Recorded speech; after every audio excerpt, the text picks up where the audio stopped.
رحم الله من قرأ الفاتحة.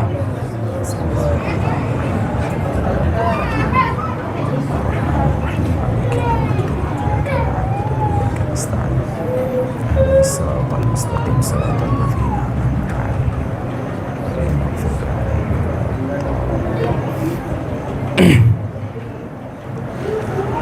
لا حول ولا قوة إلا بالله العلي العظيم.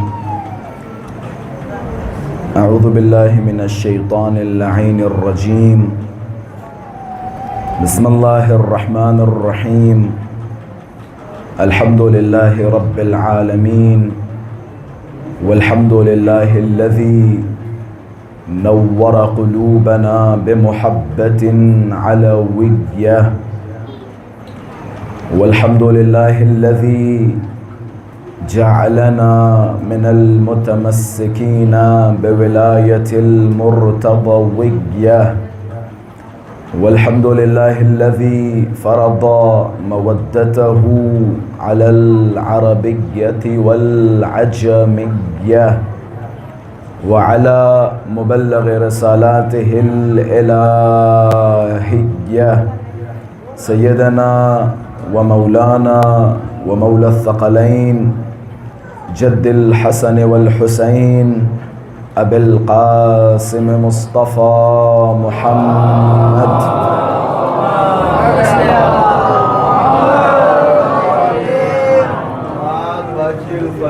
اللهم صل وسلم وزد وبارك على صاحب الدعوة النبوية والصولة الحيدرية والعصمة الفاطمية والحلم الحسنية والشجاعة الحسينية والعبادة السجادية والمآثر الباقرية والآثار الجعفرية والعلوم الكاظمية والحجج الرضوية والجود التقوية والنقابة النقوية والهيبة العسكرية والغيبة الإلهية الحجة القائمية.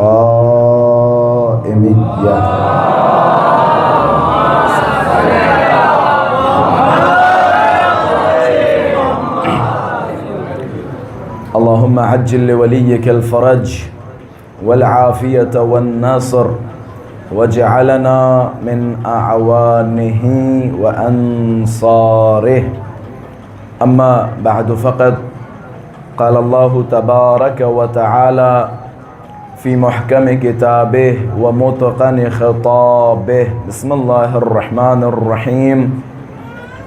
الله نور السماوات والأرض، مثل نوره كمشكاة فيها مصباح، المصباح في زجاجة، الزجاجة كأنها كوكب دري يوقد من شجرة مباركة زيتونة لا شرقية ولا غربية يكاد زيتها يضيء ولو لم تمسسه نار، نور على نور، يهدي الله لنوره من يشاء ويضرب الله الأمثال للناس والله بكل شيء عليم.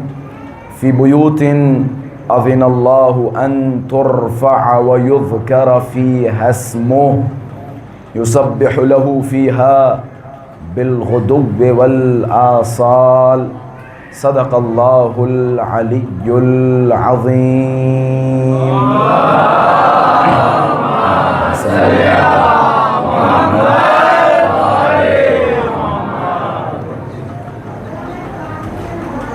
وجود ذی الجود نازنین حضرت حجت عجل اللہ تعالی فرجہ الشریف کی سلامتی اور مولا کے ظہور میں تعجیل، علماء کرام، مراجعین عظام، شیعیان حیدر صفدر اور تمام مسلمین جہان کی سلامتی، اور آپ سب اپنی سلامتی، اہل خانہ کی سلامتی، مراجع کرام کی سلامتی کے لیے بآواز بلند صلوات عطیہ فرمائیں۔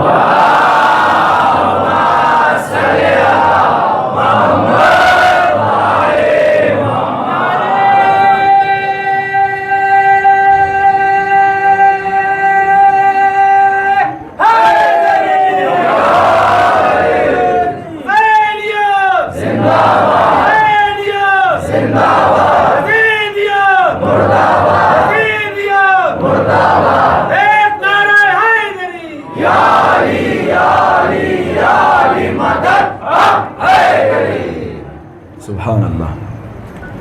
پروردگار متعال کی بارگاہ میں دعا گو ہوں، پروردگارہ ہم سب کی تمام عبادتوں کو قبول فرما۔ ہم نے جو بھی ایام اعزاء میں ابا عبداللہ الحسین کے لیے عزاداریاں کی، پروردگارہ ہمارے آنسوؤں کو، ہمارے ماتم کو، ہماری مجلسوں میں شرکت کو اور تمام ان خدمتوں کو جو ابا عبداللہ الحسین کے لیے انجام دی، پروردگارہ اپنی بارگاہ میں قبول و مقبول فرما۔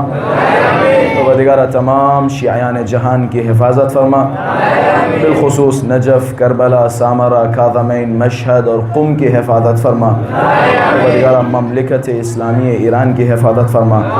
پروردگارہ جہاں کہیں بھی مراجعین تشیع اور شیعیان حیدر صفدر ہیں، ان سب کی جان، مال، عزت و آبرو کی حفاظت فرما۔ امام زمانہ عجل اللہ تعالی فرجہ الشریف کے ظہور میں تعجیل فرما۔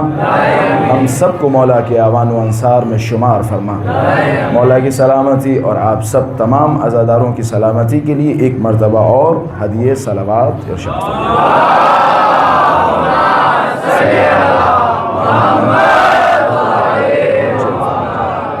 قرآن مجید کی مشہور و معروف آیہ کریمہ کا انتخاب کیا۔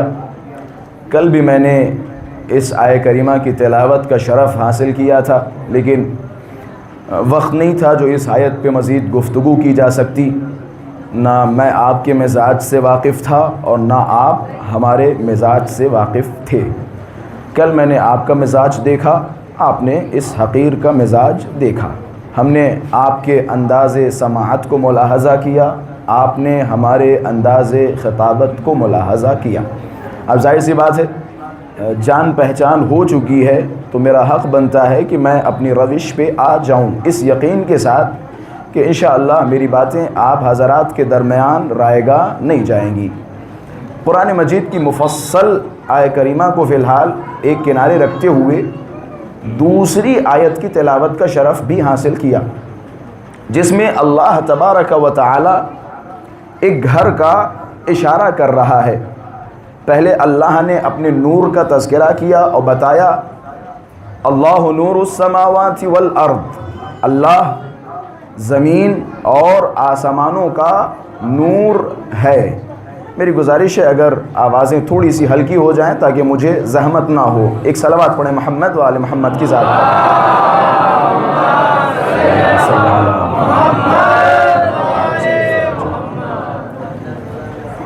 انشاءاللہ مجلس کے تقدس کا خیال کیا جائے گا، دونوں طرف سے، خواتین کی طرف سے اور ہمارے برادران کی طرف سے بھی، دونوں کی سلامتی کے لیے بآواز بلند صلوات ہدیہ فرمائیں۔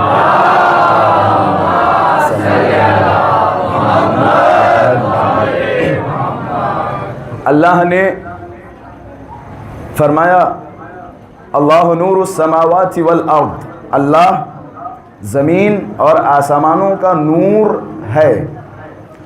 پھر اللہ نے اپنے نور کی مثل پیش کی۔ اللہ کی مثل ہوتی ہے، اللہ کی مثل نہیں ہوتی، یہ ہمارے عقیدے کے خلاف ہے۔ اللہ کا مثل نہیں ہو سکتا، لہٰذا اللہ نے اپنی مثل پیش کی۔ مثل اور مثل میں کافی فرق ہے۔ اللہ نے اپنے نور کی مثل پیش کرتے ہوئے فرمایا مثل نورہ کمشکات فیہا مصباح، اللہ کے نور کی مثل یہ ہے کہ جیسے ایک مشکات، مشکات کہتے ہیں طاق کو، مشکات، اور اس مشکات میں ایک مصباح، ایک چراغ ہے۔ یہ اللہ اپنے نور کی مثل پیش کر رہا ہے۔ اللہ کے نور کی مثل یہ ہے کہ ایک طاق ہے۔ طاق آپ حضرات یقیناً جانتے ہوں گے، یہ جو پرانے ہمارے گھر ہوا کرتے تھے ان میں ایک چھوٹا سا طاقچہ ہوا کرتا تھا، اسے کہا جاتا ہے طاق، جس میں چراغ رکھا جاتا ہو۔ اللہ کے نور کی مثل ایک طاقچے کی طرح کہ جس میں مصباح ہو، چراغ ہو۔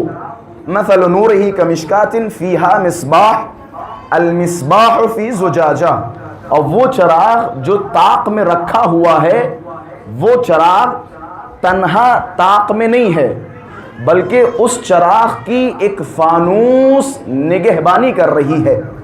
فانوس کسے کہا جاتا ہے؟ فانوس شیشے کو کہا جاتا ہے۔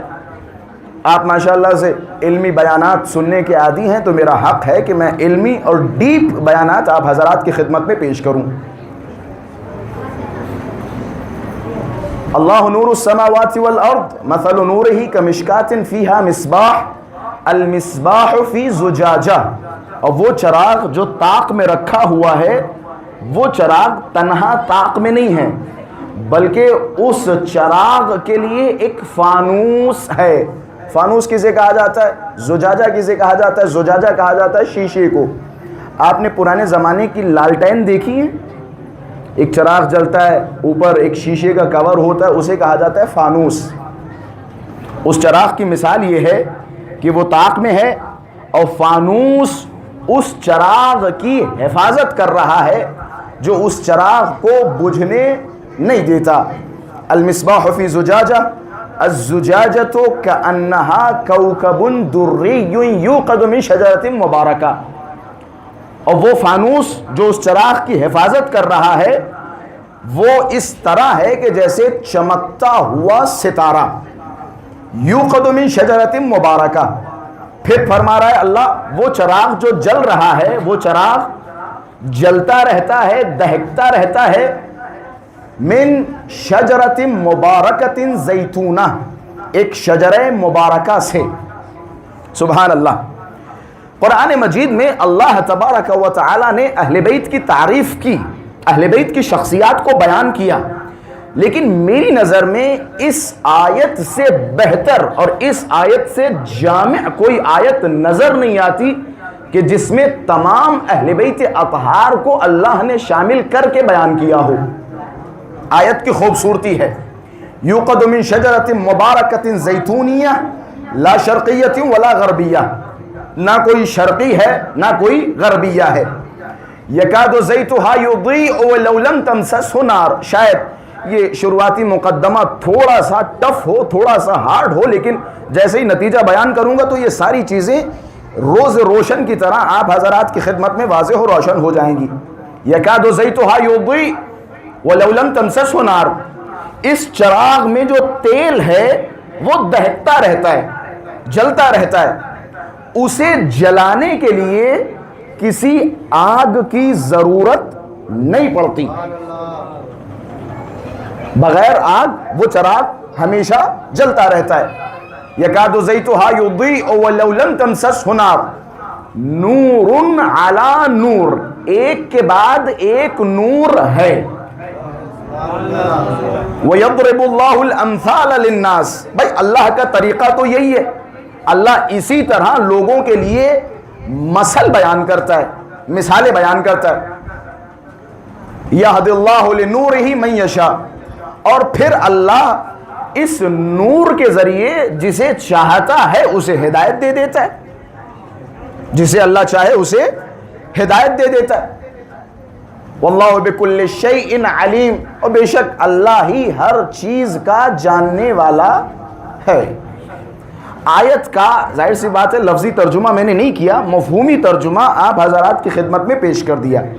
اس آیت کریمہ میں اللہ نے ایک نور کا تذکرہ کیا، پھر ایک مشکات کا تذکرہ کیا، ایک طاق کا، اور اس طاق میں موجود ایک چراغ کا، اور اس چراغ کی حفاظت کرنے کے لیے ایک فانوس کا، اور پھر اللہ نے تذکرہ کیا کہ یہ چراغ تیل سے جل رہا ہے۔ کس تیل سے جل رہا ہے؟ من شجرۃ مبارکۃ زیتونیہ، زیتون کے درخت کے تیل سے یہ چراغ مسلسل جلتا رہتا ہے، اور اس چراغ کو جلانے کے لیے مثال کے طور پہ نہ لائٹر کی ضرورت ہوتی ہے، نہ ماچس کی ضرورت ہوتی ہے، نہ کسی طرح کسی آگ کی ضرورت ہوتی ہے۔ ہمیشہ یہ تیل جلتا رہے گا بغیر اس کے کہ کسی آگ سے اپنے آپ کو مس کرے۔ نور علی نور، ایک نور کے بعد ایک نور ہے، اور اللہ اس نور کے ذریعے جس کی ہدایت کرنا چاہے کر دیتا ہے۔ بھئی اللہ کا طریقہ یہی ہے، اسی طرح اللہ لوگوں کے لیے مثالیں دیتا ہے۔ یہ ہو گئی آیت۔ اس کے بعد والی آیت سے اتنا سمجھ میں آ جائے گا کہ یہ جو پورا نوری کاروان ہے، یہ آخر نوری کاروان رہتا کس گھر میں ہے، یہ واضح ہو جائے گا۔ پھر اللہ فرماتا ہے فی بیوت اذن اللہ ان ترفع ویذکر فیہا اسمہ. کچھ گھر ایسے ہیں، کچھ گھرانے ایسے ہیں کہ جنہیں اللہ نے اجازت دی ہے کہ ان کے گھروں کی دیواروں کو بلند رکھا جائے. سبحان اللہ. آپ کی فکر پہ اور آپ کی سماعتوں پر کچھ گھر ایسے ہیں کہ جنہیں اللہ نے اجازت دی کہ ان کے گھروں کی دیواروں کو بلند رکھا جائے. اچھا جناب، فی بیوت اذن اللہ ان ترفع ویذکر فیہا اسمہ، اور ان گھروں میں مسلسل اللہ کا نام لیا جاتا ہے، مسلسل اللہ کا ذکر کیا جاتا ہے. وَيُذْكَرُ فِيهَا اسْمُهُ يُسَبِّحُ لَهُ فِيهَا بِالْغُدُوِّ وَالْآصَالِ. اور انہی گھروں میں صبح و شام اللہ کی تسبیح پڑھی جاتی ہے. یہ ہو گئی دونوں آیتیں. اب میرے خیال سے وقت آ گیا ہے کہ میں تھوڑی سی مقدماتی گفتگو کروں. جناب والا، یہ کس گھر کا تذکرہ ہو رہا ہے؟ کس گھر کو اللہ نے تمام نجاستوں سے بلند و بالا رکھا؟ کون سا وہ گھر ہے کہ جس گھر میں روز و شب اللہ کا ذکر ہوتا ہے؟ یا کون سا وہ گھرانہ ہے کہ جس گھر میں ہمیشہ اللہ کی تسبیح ہوتی رہتی ہے؟ میں ایک چھوٹی سی مثال دے دوں پہنچانے کے لیے. جناب والا، یہ جو دو نمازوں کے درمیان ہم ایک تسبیح پڑھتے ہیں، ذرا غور کیجئے یہ تسبیح آئی کس گھر سے؟ یہ تسبیح جس گھر سے آئی ہے اللہ اسی گھرانے کا ان دونوں آیتوں میں تذکرہ فرما رہا ہے. رسول گرامی کے ایک صحابی رسول گرامی کی خدمت میں آئے. تفسیر زمخشری اور اہل تسنن کی دیگر تمام تفاسیر میں یہ روایت موجود ہے. رسول گرامی کے پاس ایک صاحب آئے. بس میں اپنی بات کا یہی سے آغاز کر رہا ہوں، ایک گھرانے کا تذکرہ کہ جس گھرانے کے ایک فرد کا تذکرہ میں نے کل کیا اور اسی پہ انشاءاللہ آج بھی گفتگو ہوگی. کل زینب علیہ مقام کے علم پہ گفتگو ہوئی جو ابھی تمام نہیں ہوا. انشاءاللہ میں اسی کو کنٹینیو کروں گا ایک مقدمے کے ساتھ. رسول گرامی کے ایک بڑے صحابی رسول گرامی کی خدمت میں آئے اور آنے کے بعد بڑے ادب و احترام کے ساتھ سوال کیا کہ یا رسول اللہ ای البیوت ہذہ، وہ گھرانے یا وہ گھر کہ جس کا تذکرہ اللہ تبارک و تعالی نے قرآن میں فرمایا، اللہ نے جس گھر کا تذکرہ قرآن میں کیا، یا رسول اللہ بتا بھی دیجئے وہ کون سا گھر ہے؟ رسول گرامی نے فرمایا بیوت الانبیاء، وہ انبیاء کے گھر ہیں کہ جن کے گھروں کی دیواروں کو بلند کرنے کا اللہ نے حکم دیا، اجازت دی، اور ان گھروں میں مسلسل اللہ کا ذکر ہوتا رہتا ہے اور ان گھروں میں مسلسل اللہ کی تسبیح و تقدیس ہوتی ہے. وہ انبیاء کے گھر ہیں. رسول گرامی نے بتا دیا.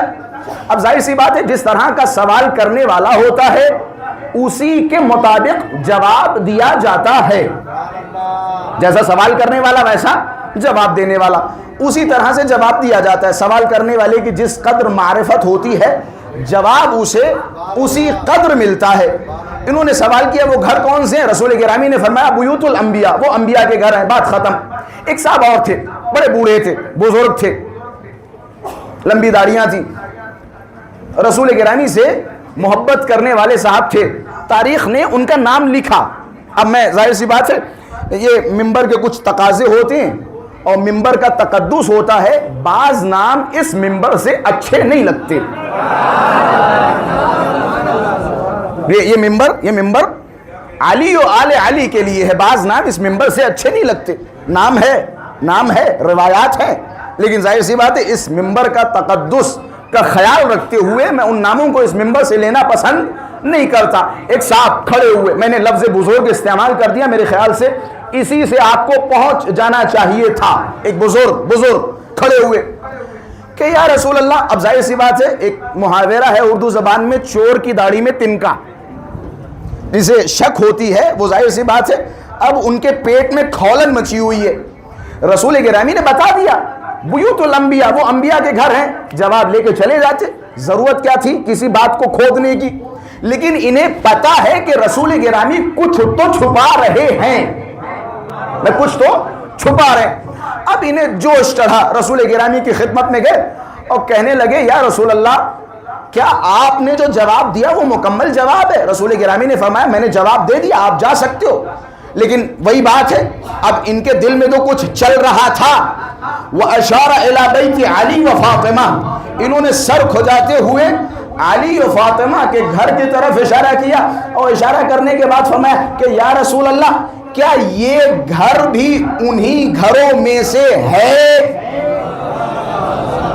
بھائی تمہیں سوال نہیں کرنا چاہیے تھا، تم جواب لے کے چلے جاتے، مسکراتے ہنستے، کہتے چلو شکر ہے اور گھروں کا تذکرہ نہیں ہوا، لیکن بار بار جب سوال کر رہے ہو یا رسول اللہ کیا علی و فاطمہ کا گھر بھی انہی گھروں میں سے ہے کہ جن کے گھروں کی دیواروں کو بلند کرنے کا حکم دیا گیا، جن گھروں میں مسلسل اللہ کا ذکر ہوتا ہے، جن گھروں میں مسلسل اللہ کی تسبیح و تقدیس ہوتی ہے؟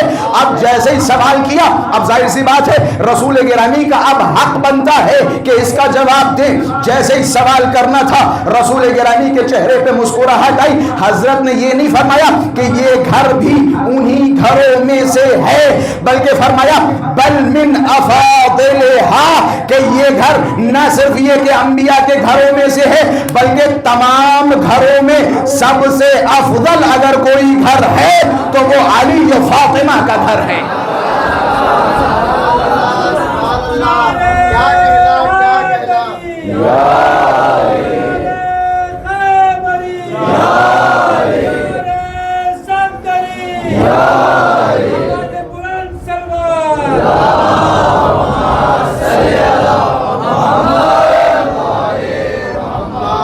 بل من افاضلھا، صرف انبیاء کے گھروں میں سے نہیں ہے بلکہ ان تمام گھروں میں اگر سب سے افضل کوئی گھر ہے تو وہ علی و بطول کا گھر ہے، علی و فاطمہ کا گھر ہے۔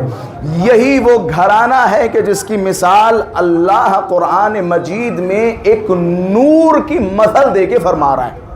اب آئیے چھٹے امام کی بارگاہ میں، چھٹے امام فرماتے یہ جو قرآن مجید میں اللہ نے اپنے نور کی مثل دی، میں صرف آیت سے ریلیٹڈ ایک حدیث کی تلاوت کروں گا، پھر انشاءاللہ اپنے موضوع کی طرف، اس گھرانے کے تذکرے کی طرف جسے میں نے موضوع سخن بنایا۔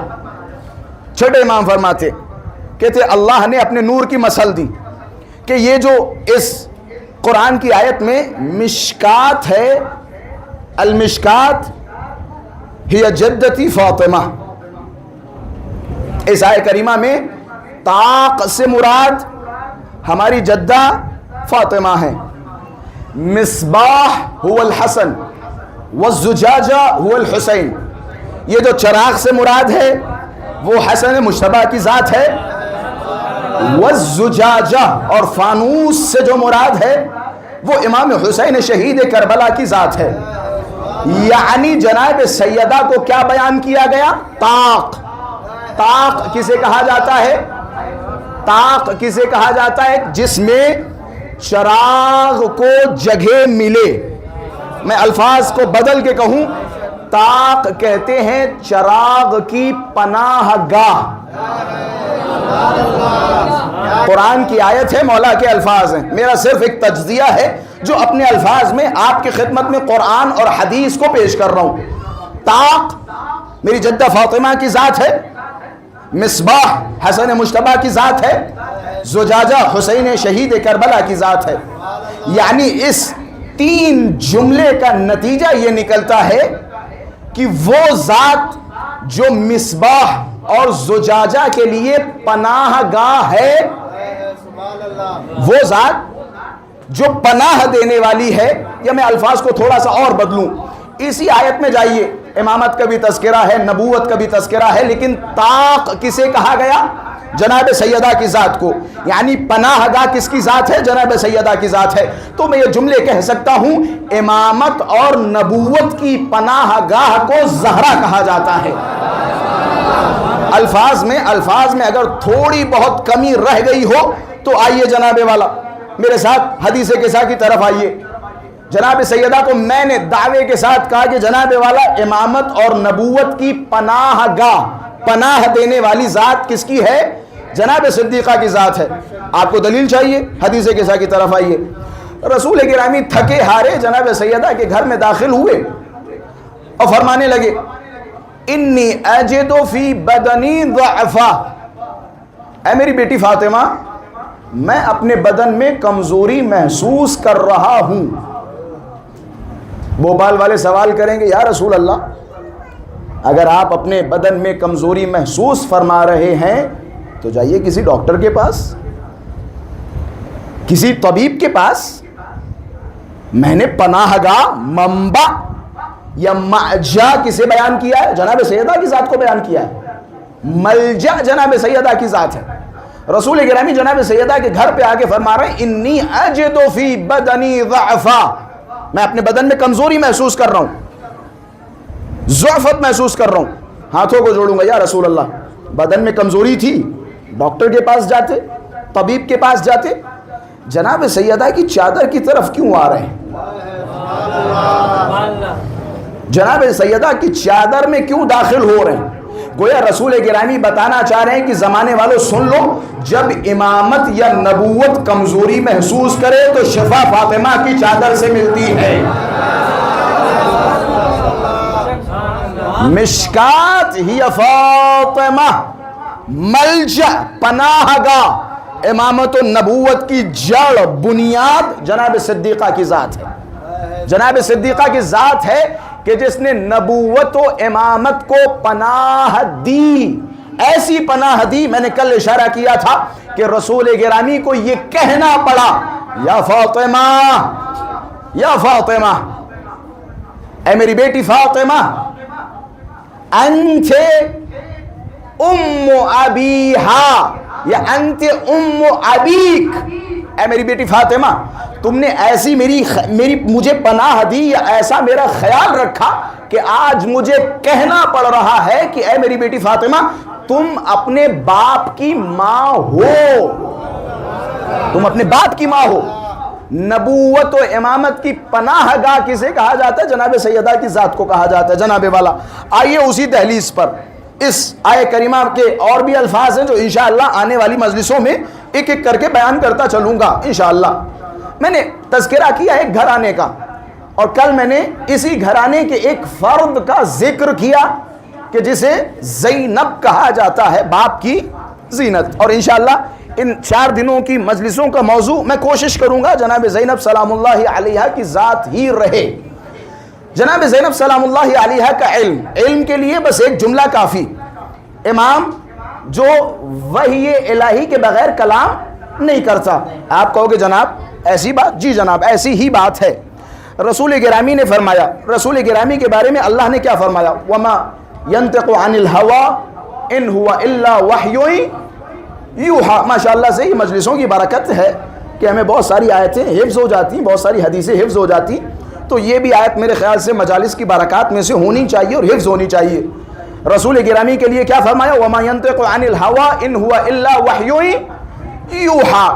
یہ رسول اپنی طرف سے کوئی کلام نہیں کرتے، جو بھی کہتے ہیں وہ اللہ کی طرف سے کہتے ہیں۔ یہ بات رسول گرامی کے حق میں ثابت ہے یا نہیں؟ ثابت ہے نا۔ اگر یہ بات رسول گرامی کے حق میں ثابت ہے تو وہی رسول گرامی فرماتا ہے اولنا محمد و اوسطنا محمد و آخرنا محمد، ہمارا پہلا بھی محمد ہے، درمیانی بھی محمد ہے، اور ہماری آخری حجت مہدی بھی ہمارا محمد ہے۔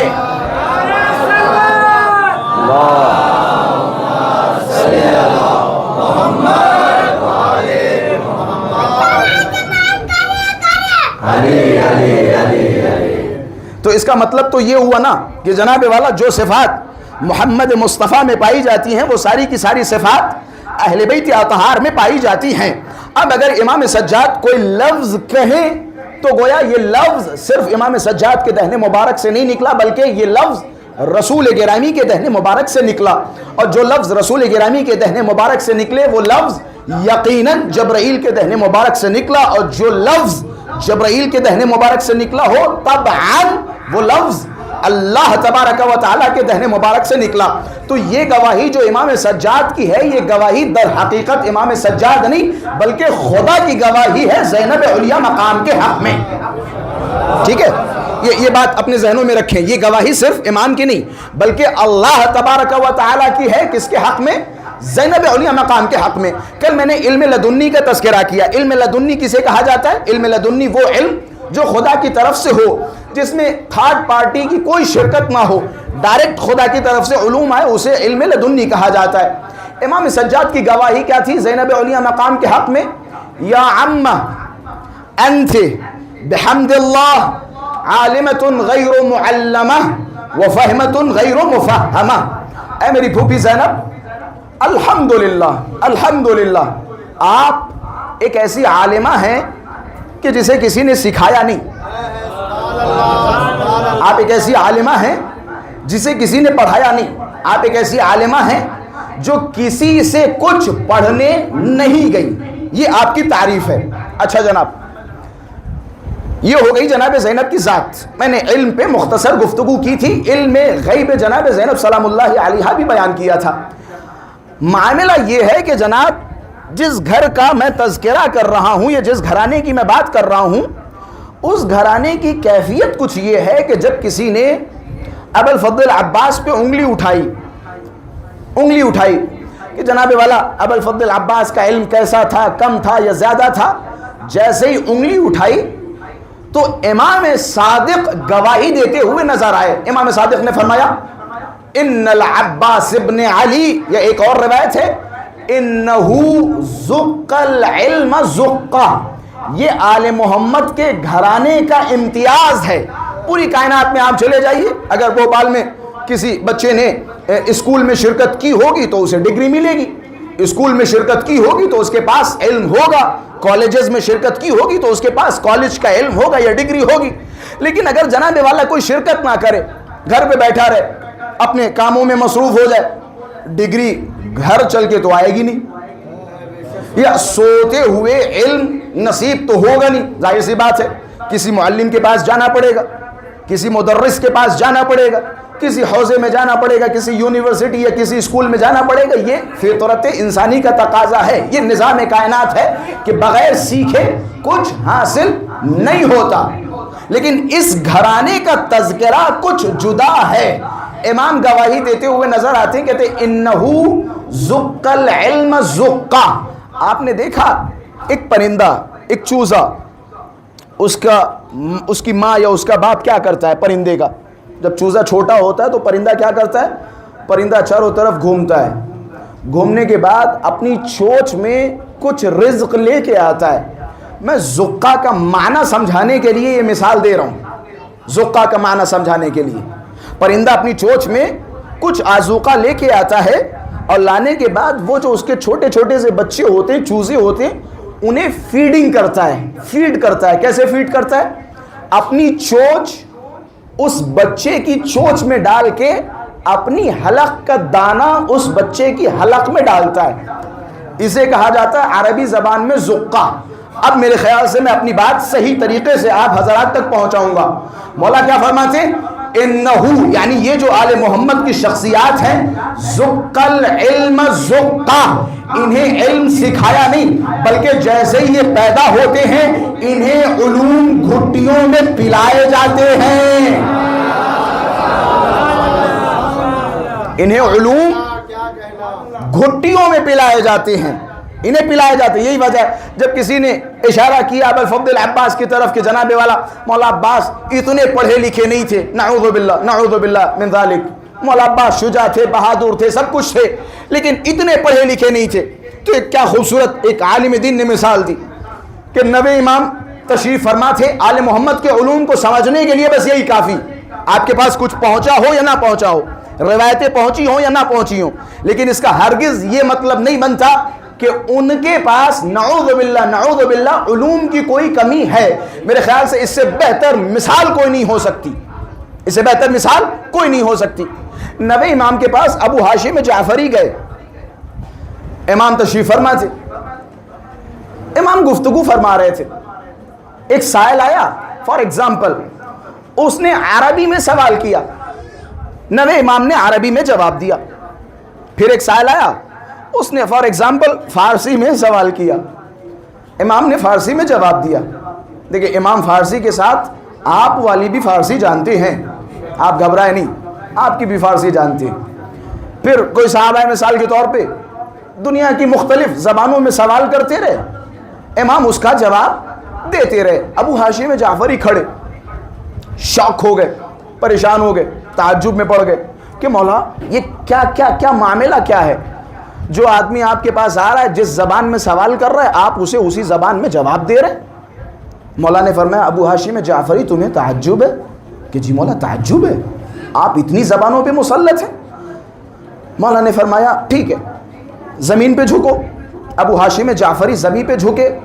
مولا نے فرمایا ایک کنکری اٹھاؤ، ایک چھوٹا سا پتھر اٹھاؤ۔ ابو ہاشم جعفری کہتے ہیں میں نے پتھر اٹھایا، مولا کے ہاتھ پہ رکھا، مولا نے اس پتھر کو لیا اپنی زبان پہ رکھا۔ علم اہل بیت کے لیے یا اولاد اہل بیت کے لیے اس سے بہتر مثال میں دے ہی نہیں سکتا، اور میرے خیال سے اس سے بہتر مثال آپ سن ہی نہیں سکتے۔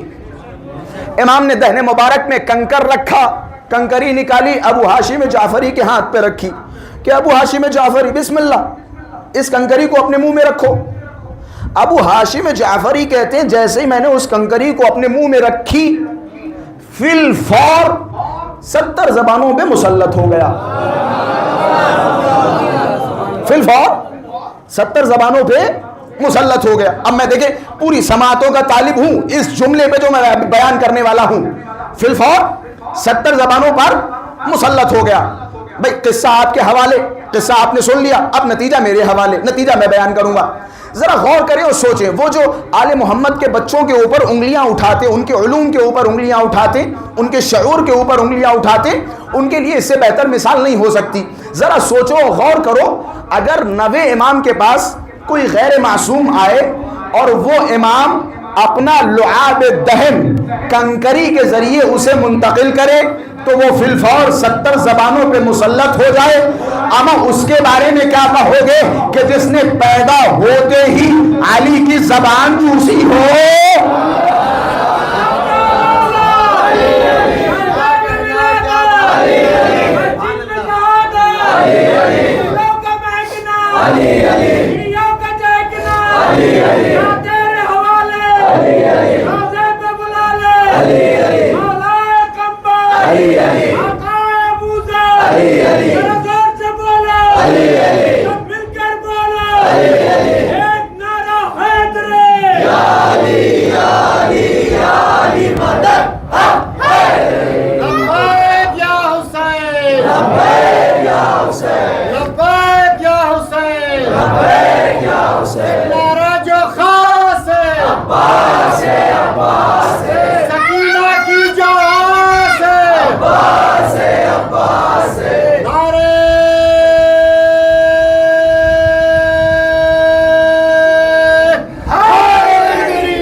بھائی قابل غور بات ہے یہ نہیں؟ یہ آل محمد کے گھروں کے بچوں کی مثالیں ہیں۔ اما غیر معصوم اگر کنکری کے ذریعے امام کا لعاب دہن اس کے منہ میں پہنچے، وہ 70 زبانوں پہ مسلط ہو جائے۔ اما جن شخصیات نے پیدا ہوتے ہی علی و حسن و حسین کی زبانیں چوسی ہوں، ان کے علم کا کمال کیا ہوگا، کیا کمال ہوگا؟ یہی وجہ ہے جو امام صادق گواہی دے رہے ہیں، ان العباس ابن علی زق العلم زقا۔ تمہارے یہاں سکھایا جاتا ہے، ہمارے یہاں علم گھٹیوں میں پلایا جاتا ہے۔ یہ آل محمد کا گھرانہ، یہ اہل بیت ہے، اہل بیت۔ جناب زینب علیہ مقام کا علم کی طرف میں نے تھوڑا سا اشارہ کیا تھا۔ جناب زینب کا علم، یزید سے جناب زینب سلام اللہ علیہا آنکھوں میں آنکھیں ڈال کے کہہ رہی یزید تو کیا سمجھ رہا ہے، تو نے سب کچھ ختم کر دیا، تو بہت مطمئن بیٹھا ہے، تو بہت مطمئن بیٹھا ہے۔ جناب زینب سلام اللہ علیہا فرما رہی ہیں تیرے دن الا قلیل، مگر یہ کہ تھوڑے بچے ہیں۔ یہ جملہ ذرا سوچیں، 27,000 مربع میل پہ جس کی حکومت ہو، یزید کی حکومت 27,000 مربع میل، یعنی دنیا کا تھوڑا بہت حصہ چھوڑ کے باقی ہر جگہ یزید کی حکومت تھی، سلطنت تھی، ہر جگہ سلطنت تھی۔ اسے جناب زینب سلام اللہ علیہ فرما رہے کھت کئی تک وہ سعیک و ناصب جہدک، جو کوششیں کرنی ہو کر لے، جو منصوبے بنانے ہو بنا لے، جو جال بچھانے ہو بچھا لے، واللہ خدا کی قسم تو ہمارا ذکر مٹا نہیں پائے گا۔ ایک جملہ پھر بعد میں شہزادی فرما رہے، میں علم غیب جانتی ہوں، میں ثانی زہرا ہوں، میں فاطمہ کی بیٹی ہوں، میں بتاتی ہوں یزید تیرے دن بڑے مختصر بچے ہیں، آپ بتائیے کربلا کے بعد یزید کتنے سال زندہ رہا؟ 2.5 سے 3 سال۔ کربلا کے بعد 2.5 سے 3 سال جوان تھا یزید، کوئی بوڑھا نہیں تھا، جوان تھا۔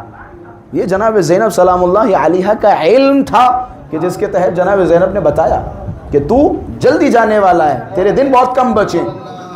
جب یہ قافلہ شام پہنچا، یہاں سے تھوڑی سی حساس بحث ہے، شاید اس سے عظمت جناب زینب علیہ مقام کا ایک اندازہ ہو سکے۔ جب یہ قافلہ شام پہنچا تو ایک صاحب سعد یا سعید، رسول گرامی کے بہت بڑے صحابی، دوڑتے ہوئے جناب زینب سلام اللہ علیہا کے پاس آئے، سید سجاد کی طرف خطاب کیا اور فرمایا کسی چیز کی ضرورت ہو تو بتاؤ۔ کس سے کہہ رہے ہیں صاحب؟ امام سجاد سے۔ کسی چیز کی ضرورت ہو تو بتائیے، ہم دیں گے۔ ایک مرتبہ کا، دوبارہ کا، جب تیسری مرتبہ کہا تو شہزادی نے جواب دیا۔ ان کا جملہ تھا کسی چیز کی ضرورت ہو تو بتاؤ۔ شہزادی کا جواب بیان کرنے سے پہلے اپنے اس کلچر اور اپنے معاشرے کی طرف آ جاتا ہوں۔ ہمارے یہاں بھی بعض اوقات ہم یہ تصور کرتے ہیں، ہم یہ سوچتے ہیں کہ جناب والا ہم یہ جو چھوٹی موٹی عزاداریاں کر رہے ہیں، چھوٹی موٹی مجلسیں کر رہے ہیں اور چھوٹے موٹے ہم جیسے مولویوں کو بلا لے رہے ہیں، تو تصور یہ ہوتا ہے کہ جناب ہم بہت بڑے کام کر رہے ہیں عزاداریوں کے لیے، ہم بہت بڑا کام کر رہے ہیں۔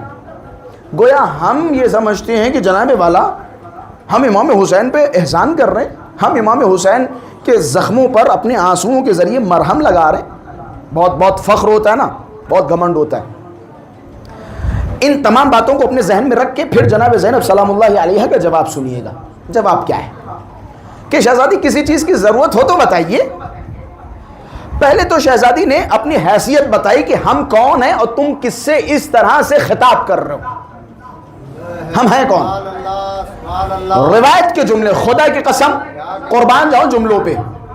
وَقَدْ أَوْمَاتَ إِلَى النَّاسِ أَنِ اسْكُتُوا، شہزادی نے ایک انگلی کا اشارہ کیا، أَنِ اسْكُتُوا، خاموش ہو جاؤ۔ إِلَى النَّاسِ، تمام لوگوں کی طرف ایک انگلی کا اشارہ کیا، خاموش ہو جاؤ۔ خاموش کون ہوا؟ یہ جناب زینب سلام اللہ علیہ کا پاور بتا رہا ہوں، خاموش کون ہوا ہے، علم بتا رہا ہوں۔ روایت کے جملے کہتے جیسے جناب زینب سلام اللہ علیہ نے اشارہ کیا خاموش ہو جاؤ، وہ گھوڑے جو چل رہے تھے، وہ اونٹوں کے گلوں میں گھنٹیاں جو بج رہی تھی، وہ اپنی جگہ پہ رک گئی۔ کیا کہنا، ہاں تعجب ہے اس سے سخت لفظ روایت کا۔ یا زینب یا زینب یا زینب روحی لک الفدا۔ صرف گھوڑے نہیں رکے، صرف جانور اپنی جگہ پہ نہیں رکے۔ یہ ہارٹ بیٹس دیکھتے ہیں، اوپر نیچے ہوتی ہیں۔ روایت کا لفظ خدا کی قسم کہتے جب زینب سلام اللہ علیہ نے انگلی کا اشارہ کیا تو جانور تو رکے ہی رکے، وہ نفس یا وہ سانسیں جو اوپر نیچے ہو رہی تھی وہ ایک جگہ پہ ٹھہر گئیں۔ لفظ ہے روایت کا، ایک جگہ پہ ٹھہر گئیں۔ جناب زینب سلام اللہ علیہ کے ایک اشارے سے یہ شہزادی بتانا چاہ رہی کہ ہماری طاقت کیا ہے، ہمارا پاور کیا۔ پھر میسج دیا شہزادی نے، یہ جو کہہ رہے تھے کس چیز کی ضرورت ہو بتائیے ہم آپ کو دیں گے، شہزادی نے خطاب کیا کہ خبردار، ہم قیدی ضرور ہیں لیکن محتاج نہیں ہیں۔ قیدی ہیں لیکن محتاج نہیں ہیں۔ ہمیں محتاج نہ سمجھنا، ہم نے انگلی کا اشارہ کر کے تمہیں بتا دیا ہمارا پاور کیا ہے، ہماری طاقت کیا ہے۔ اما اگر ہم چاہیں تو آسمان کو زمین پہ لا سکتے ہیں، زمین کو آسمان بھیج سکتے ہیں۔ یہ ہماری طاقت ہے، یہ ہماری طاقت ہے۔ خبردار یہ الفاظ اپنے واپس لے لو، ہم محتاج نہیں ہیں، قیدی ہیں لیکن محتاج نہیں ہیں۔ پھر شہزادی نے فرمایا جو میرے خیال سے دنیا کے ہر شیعہ کو غور کرنا چاہیے.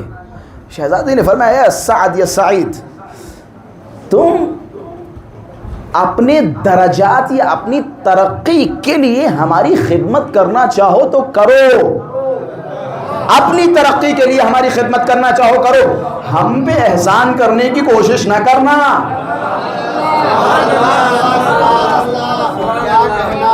یہ جو چھوٹی موٹی خدمت ہے جناب، بھوپال کی اگر عزاداری ہے تو ہماری وجہ سے ہے، بھوپال کا اگر جلوس ہے تو ہماری وجہ سے ہے، بھوپال کا اگر عشرہ ہے تو ہماری وجہ سے.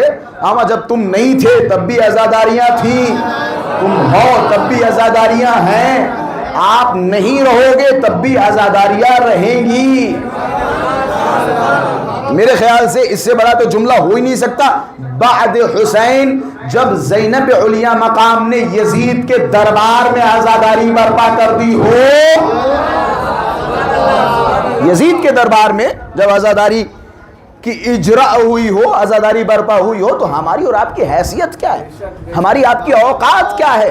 یہ جو ہم کہا کرتے ہیں کہ جناب والا امام حسین نے مدد مانگی، یقیناً امام حسین نے مدد مانگی، لیکن اس میں ایک راز ہے. میں نے وعدہ کیا تھا کہ باتیں ادھر ادھر کی نہیں ہوں گی، جو بھی بات ہوگی قرآن و حدیث کے سائے میں ہوگی، تاریخ کے سائے میں ہوگی. امام حسین نے یقیناً مدد مانگی. اب ظاہر سی بات ہے بھوپال کے یہ ایرانی حضرات میرا گریبان پکڑیں گے، سوال کریں گے جناب آپ نے ایسی بات کیسے کر دی ذمہ داری کے ساتھ کی.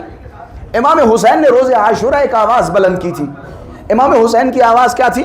ہمارے بچوں کو یاد ہے، حل من ناصر ینصرنا، ہے کوئی جو میری مدد کرے؟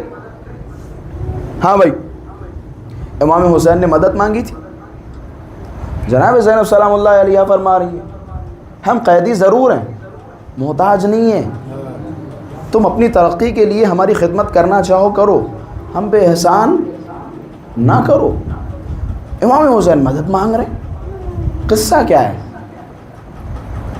میں تو کہہ رہا ہوں کہ جناب والا امام حسین اصلاً مدد کے محتاج نہیں تھے، کسی کی مدد کے محتاج نہیں تھے. آپ کا کیا کہنا ہے؟ نہیں تھے محتاج، نہیں تھے محتاج.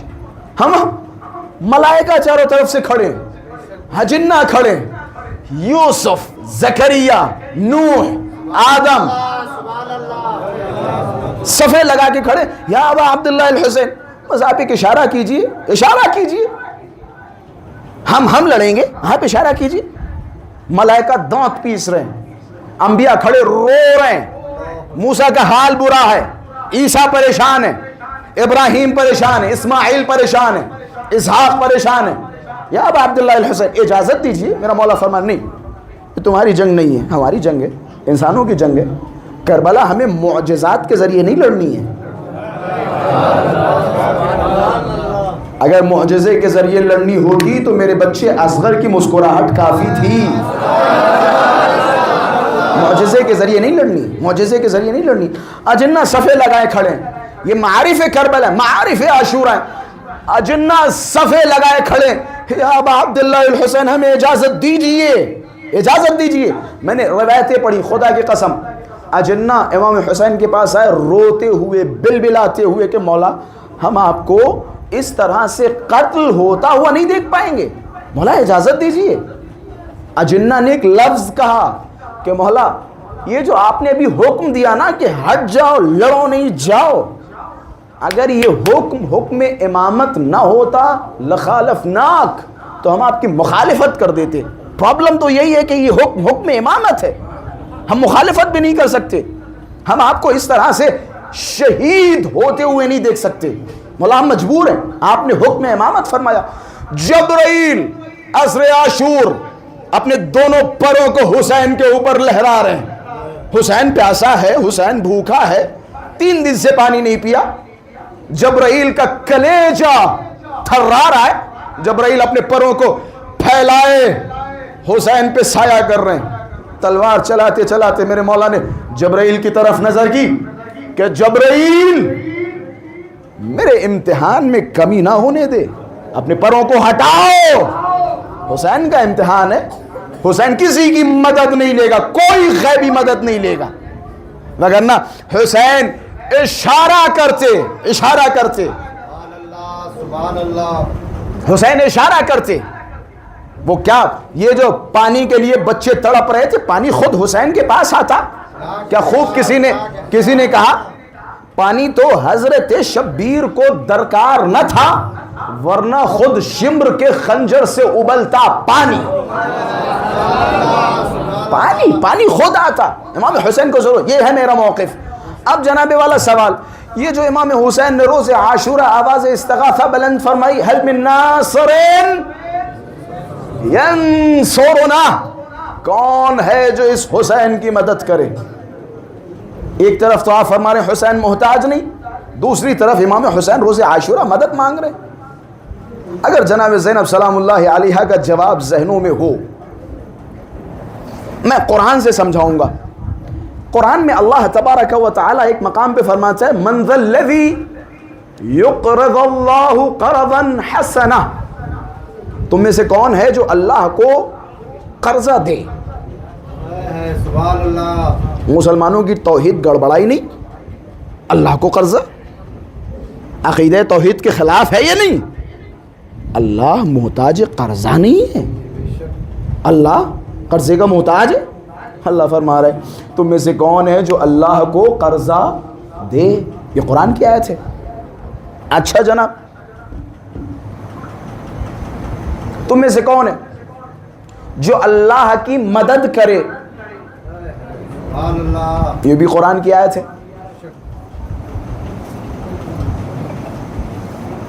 ان تنصروا اللہ ینصرکم ویثبت اقدامکم، یہ قرآن کی آیت ہے۔ اگر تم اللہ کی مدد کرو گے، اللہ تمہاری مدد کرے گا اور پھر تمہیں ثابت قدم رکھے گا۔ بھوپال والے پریشان ہیں کہ مولانا نے پریشان کر دیا۔ میں نے امام حسین کی مدد کا تذکرہ کیا، میں امام حسین کی مدد کو ثابت کرنے کے لیے، ظاہر سی بات ہے اللہ نے جو مدد مانگی، اللہ نے جو قرضہ مانگا، اسے ثابت کرنا پڑے گا۔ میرا موقف کیا تھا؟ امام حسین نے اگرچہ مدد مانگی لیکن امام حسین مدد کے محتاج نہیں تھے۔ اگر آپ نے کہا یہ کیسے ممکن ہے کہ ایک انسان مدد مانگے لیکن وہ مدد کا محتاج نہ ہو، میں نے قرآن کی 2 آیتیں پڑھ دی۔ مسلمانوں، کیا کسی میں ہے دم، کسی میں ہے جرأت جو کہہ دے کہ اللہ مدد کا محتاج ہے؟ جس نے کہا اس کے اسلام کا فاتحہ ہو گیا، رحم اللہ من قرأ الفاتحہ۔ سبحان اللہ، جس نے کہہ دیا کہ اللہ قرضے کا محتاج، اس کا اسلام خطرے میں۔ سبحان اللہ، کہہ دے کوئی توحید کے خلاف ہے۔ اچھا، جب اس طرح کے سوالات ہوتے ہیں تو ان کی گتھیاں سلجھتی کہاں ہیں؟ ہاں، ایک ہی تو دروازہ ہے، اس کے علاوہ تو یہ گتھیاں سلجھنے والی ہیں نہیں۔ وہ الگ بات ہے کہ آپ 50 بت بنا لیجئے، سبحان اللہ، سبحان اللہ، کیا کہنا۔ لیکن وقت جب ان پہ بھی آئے تو علی کو یاد کریں، وقت جب ان پہ آئے تو وہ بھی علی کو یاد کریں۔ اچھا جناب، حضرت امیر نہج البلاغہ میں اسی حوالے سے فرماتے ہیں، حضرت امیر نے انہی 2 جملات کی وضاحت کی، یہ جو اللہ نے قرآن میں قرضہ مانگا، یہ جو اللہ نے قرآن میں مدد مانگی، اس کا مطلب کیا ہے؟ حضرت امیر نے فرمایا مستنصرکم للذل، اللہ نے جو قرآن میں تم سے مدد مانگی، یہ ذلت اور رسوائی کی بنا پر نہیں مانگی۔ سبحان اللہ، مطلب یہ نہیں تھا کہ اللہ نعوذ باللہ نعوذ باللہ نعوذ باللہ کسی ایسے موقع پہ پھنس گیا ہو اور پھر گئے کہ جلدی آؤ بھوپال والوں ہماری مدد کرو، نعوذ باللہ۔ اللہ نے ذلت اور رسوائی کی وجہ سے مدد نہیں مانگی۔ پھر مولا نے فرمایا مستقرضکم من عجز، اللہ نے عاجزی کی بنا پر تم سے قرضہ نہیں مانگا۔ مولا نے ان دونوں جملوں کا خلاصہ یہ کیا کہ جناب اگرچہ اللہ نے مانگا لیکن یہاں ضرورت یا محتاج دینے والا ہے، لینے والا نہیں۔ سبحان اللہ، کیا کہنا۔ آپ نے پہلی مجلس میں ثابت کیا کہ آپ علمی باتیں پسند کرتے ہیں، لہٰذا میں مجبور ہو کے علمی باتیں آپ حضرات کی خدمت میں عرض کر رہا ہوں۔ معارف حقیقی اہل بیت، میں لفاظی کے ذریعے فضائل پڑھنے کا عادی نہیں ہوں۔ جب ہمارے پاس زیارتوں کا اور نمی دنم کتابوں کا انبار ہو تو ہمارے اور آپ کے اور کسی ذاکر کے ٹوٹے پھوٹے الفاظ کی ضرورت ہی کیا ہے؟ جب معارف ہمارے پاس بھرے پڑے، ہمارے پاس زیارت جامع کبیرہ اٹھائیے، دیکھیے فضائل اہل بیت، ہمیں کون ذاکر کیا بیان کرے گا، کیا بیان کرے گا؟ جہاں تمہاری زبانیں اور عقلیں رکتی ہیں وہاں اہل بیت اطہار کے الفاظ شروع ہوتے ہیں۔ مولا امیر نے فرمایا یہ جو اللہ نے تم سے مدد مانگی یہ ضرورت کی بنا پر نہیں مانگی، یہ جو اللہ نے تم سے قرضہ مانگا یہ احتیاج یا محتاجی کی بنا پہ نہیں مانگا، بلکہ یہاں محتاج دینے والا ہے، لینے والا نہیں۔ یہاں محتاج مدد کرنے والا ہے، مدد لینے والا نہیں۔ یہ قاعدہ مولا نے سمجھا دیا۔ مثال کے طور پہ اللہ نے کہا نماز پڑھو، ٹھیک ہے، کہا کس نے نماز پڑھو؟ اللہ نے۔ اللہ نے کہا۔ اب آپ کہو کہ جناب اللہ ہماری نماز کا محتاج ہے، کوئی کہہ سکتا ہے؟ کوئی کہہ سکتا ہے؟ اصل میں نماز کا محتاج ہے کون؟ کون ہے؟ ہم ہے نا۔ میری بات سمجھ گئے نا؟ وہ جتنی بھی مثالیں تھیں ان کے لیے ایک مثال میں نے یہ پیش کی۔ مانگی نماز اللہ نے، لیکن اصل نماز پڑھنے کا محتاج ہے انسان۔ پڑھو گے تو ثواب ملے گا، نہیں پڑھو گے تو آپ کے لیے وہاں آمادگی ہے، آپ کا استقبال کرنے کے لیے وہاں ملائکہ کھڑے، لمبے لمبے ڈنڈے ہوں گے اور بہترین طریقے سے آپ کا استقبال ہوگا۔ اگر پڑھو گے تو فائدہ تمہیں ملے گا۔ تو اللہ تو محتاج نہیں، لیکن اللہ نے تم سے نماز کا مطالبہ کیا۔ میرے خیال سے میں 10 باتیں کر سکتا ہوں، لیکن 10 باتوں کو چھوڑ کے صرف ایک مثال۔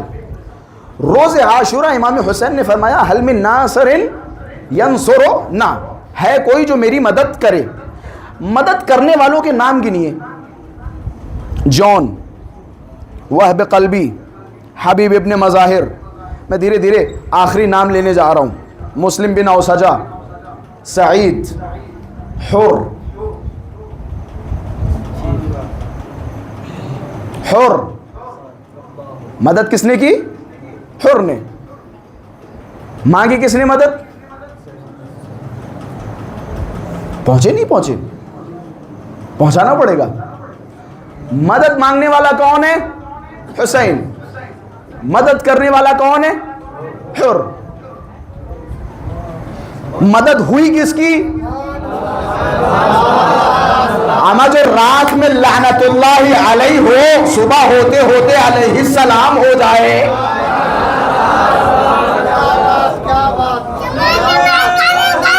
علی علی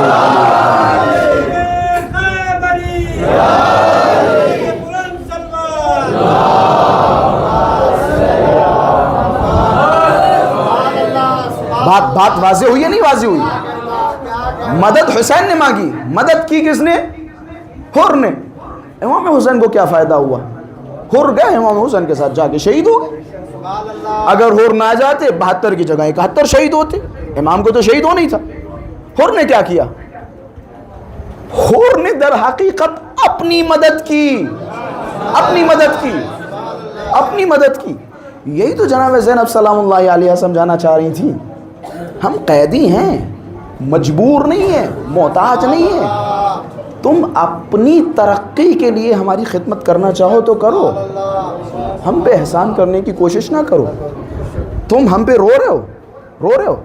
یہ تصور نہ کرنا کہ امام حسین تمہارے گریے کے محتاج ہیں۔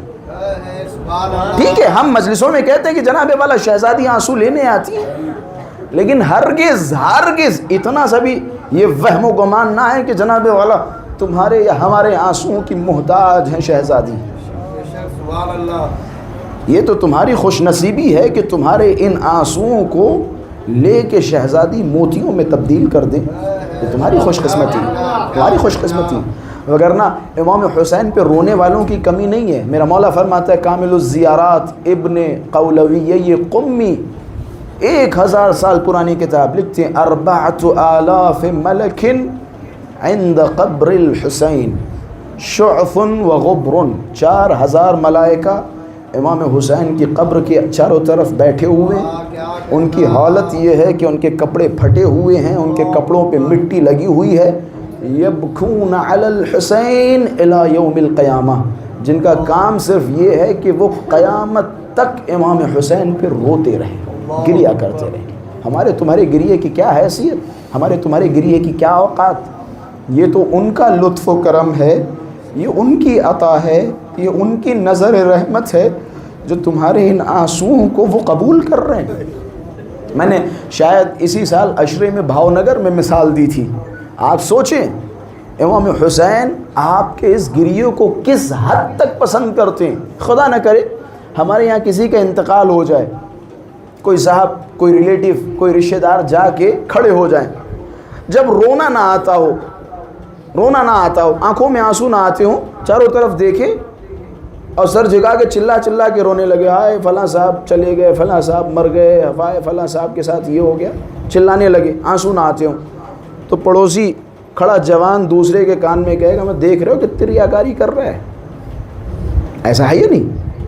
رونا نہ آ رہا ہو اور زبردستی کوئی انسان رونے کی کوشش کرے تو پڑوس میں کھڑا بچہ کہے گا دیکھو ریاکاری کر رہے, فلاں صاحب یا مرحوم کے صاحب خانہ کو دکھانے کے لیے آنسو بہانے کی کوشش کر رہے ہیں, رونے کی کوشش کر رہے ہیں.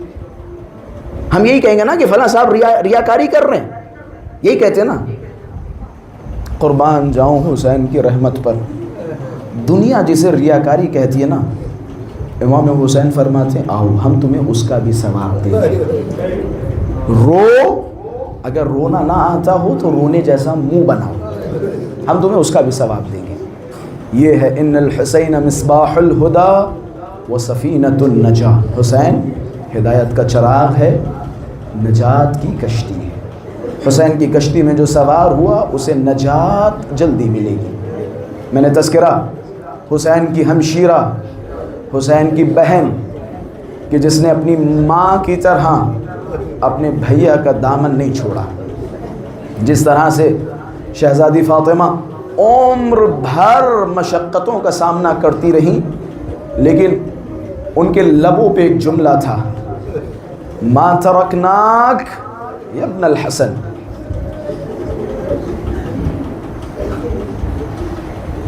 ما ترکناک یا علی ابن ابی طالب, اے علی ابن ابی طالب میں آپ کو چھوڑوں گی نہیں. یہ کس کا نعرہ تھا؟ جناب زہرا سلام اللہ علیہا کا. مصائب میں 2 سے 3 منٹ پڑھوں گا لیکن احساس کرا کے مصائب کے 2 جملے. جناب صدیقہ اور جناب زینب سلام اللہ علیہا دونوں میں ملتی جلتی صفات پائی جاتی ہیں. جناب زینب کو ہم کہتے ہیں ثانیہ زہرا. زہرا کا ایک عمل کیا تھا؟ زہرا کا ایک عمل یہ تھا کہ آخری لمحات تک زہرا نے علی کا دامن نہیں چھوڑا. جب جناب صدیقہ سلام اللہ علیہا دروازے کے پیچھے کھڑی ہوئیں, باغیان مدینہ نے دروازے میں آگ لگائی. دروازہ جب جلنے لگا ایک لائی آگے بڑھا, اپنے نحس پہر سے در فاطمہ پہ لات ماری, دروازہ فاطمہ کے پہلو پہ گرا, پہلو شکستہ ہوا.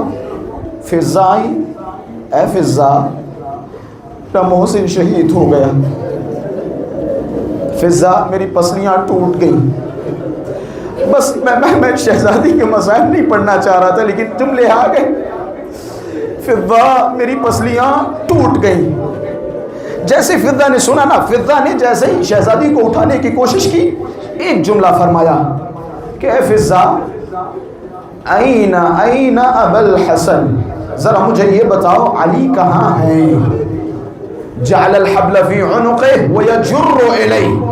فضا نے جیسے ہی بتایا نا, شہزادی علی کے گلے میں رسی ڈال کے لعیں کھینچتے ہوئے لے گئے.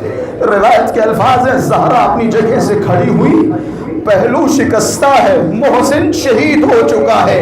ایک ماں سے بہتر کوئی نہیں سمجھ سکتا جب اس کا بچہ اس کے شکم میں شہید ہو جائے, وہ بھی ظلم و زیادتی سے. زہرا نے اپنے شکم پہ ہاتھ رکھا, دوڑتی ہوئی علی کے پیچھے پیچھے گئی. روایت کے الفاظ ہیں علی کی ابا کے دامن کو پکڑ لیا. میں آہستہ پڑھ رہا ہوں لیکن آپ زہرا کو پوسا دیں. ابا کے دامن کو پکڑ لیا, لائی چھڑانے کی کوشش کر رہے. زہرا کی زبان پہ بس ایک جملہ ہے, میں ابا الحسن کو نہیں چھوڑوں گی, ابا الحسن کو نہیں چھوڑوں گی. روایت کے جملے ہیں مغیرہ آگے بڑھا, مغیرہ نے تازیانہ اٹھایا, زہرا کے ہاتھوں پہ مارنا شروع کیا. یہی وجہ ہے جب آخری لمحات امام علی غسل دے رہے تھے, کیا دیکھا؟ زہرا کا ہاتھ شکستہ ہے. ارے امام حسن نے بتایا, اے میرے بابا میں نے دیکھا میری ماں کے ہاتھ پہ. اللہ اکبر اللہ اکبر. بس میں زینب کی طرف رب دے رہا ہوں. یہ ماں ہے کہ جس نے اپنے امام کو نہیں چھوڑا. دوسری طرف بیٹی ہے کہ جس نے اپنے امام کو کربلا میں نہیں چھوڑا. امام حسین جب شمر ملعون خنجر چلاتا جاتا ہے زینب تڑپتی جاتی ہے اے میرے بابا علی ذرا نجف سے آئیے شمر کے خنجر کو روکیے. زینب تڑپ رہی ہے. زینب نے اپنے بھیا حسین کو نہیں چھوڑا. 11 محرم آئی. 11 محرم کو جب سب کو اسیر کیا گیا ہاتھوں میں ہتھکڑیاں ڈالی گئی. مقتل کے جملے ہیں ساری سیدانیوں نے اپنے اپنے بچوں پہ گرایا. لیلا نے اپنے آپ کو اکبر کے اوپر گرایا. ام رباب نے اپنے آپ کو اصغر کے اوپر گرایا. اب جیسے ہی زینب نے 2 ننھے لاشوں کو دیکھا ایک اون کا لاشا ہے ایک محمد کا لاشا ہے. روایتیں کہتی ہیں زینب نے اون محمد پہ گریا نہیں کیا حسین کے لاشے پہ اپنے آپ کو گرایا. حسین کے بدن سے لپٹ گئی. حسین کو رونے لگی. کوفہ پہنچی. جب سارے سر شام پہنچی جب سارے سر دیے گئے تبرکات دیے گئے زینب نے جیسے ہی اون محمد کے سروں کو دیکھا خاموش ہو گئی. اون محمد کے سروں کو نہیں لیا لیکن جیسے ہی حسین کے سر کو دیکھا توڑ کے حسین کے سر کو آغوش میں لیا.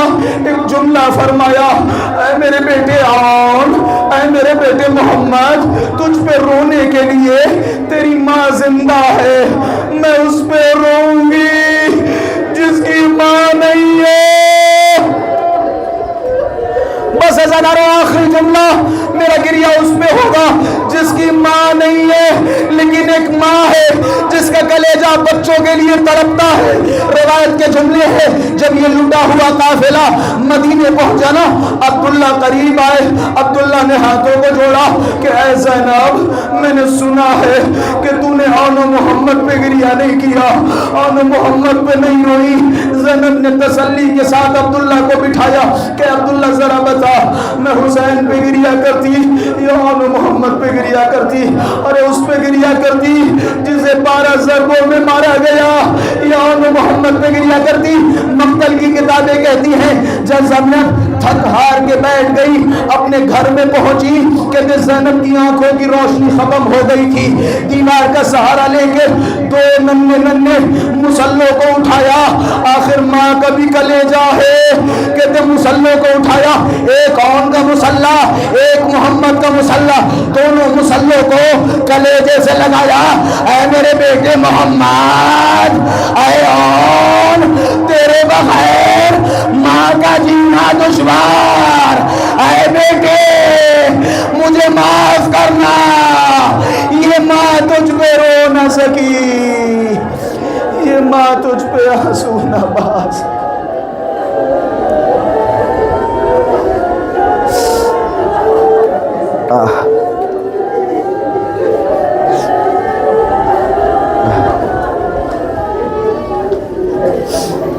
ألا لعنة الله على القوم الظالمين إنا لله وإنا إليه راجعون رضا بقضائه وتسليما لأمره.